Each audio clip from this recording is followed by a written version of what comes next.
Ассалаумалейкум. Бүгін біздер Ангарскийден мынандай грузоперевозка жіберетін КамАЗдар тұрады, яғни длинномерлар.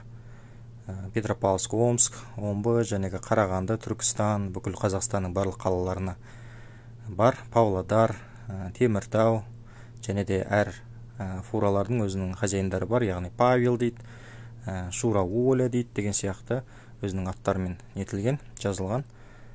Бүкіл Қазақстан қалалары, қарап отырсаңыздар, қазір Қостанай, мына жерде Орал, жәнегі Уральск дейді, Қостанай, Жетіқара, Тобол деген сияқты қалаларға да жүреді.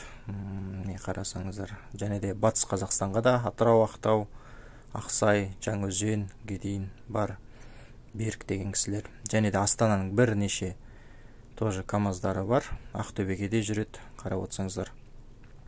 Мына біз бір ғана базаны түсірдік, және де болашақта тағы да видеороликтер болады. Мынау Астана.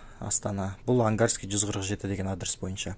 Және де Сәлем базарында бар, одан қалса Өжетте бар, Барыста бар, Байсатта бар, Жезқазған, Сәтпаев, Жаңарқа, Балқаш, Астананың, бұл жерде Лора Андрей дегендер бар, Максим дегендер бар, Галя, Гена дегендер өте көп. Негізі Қазақстан бойынша бар екен.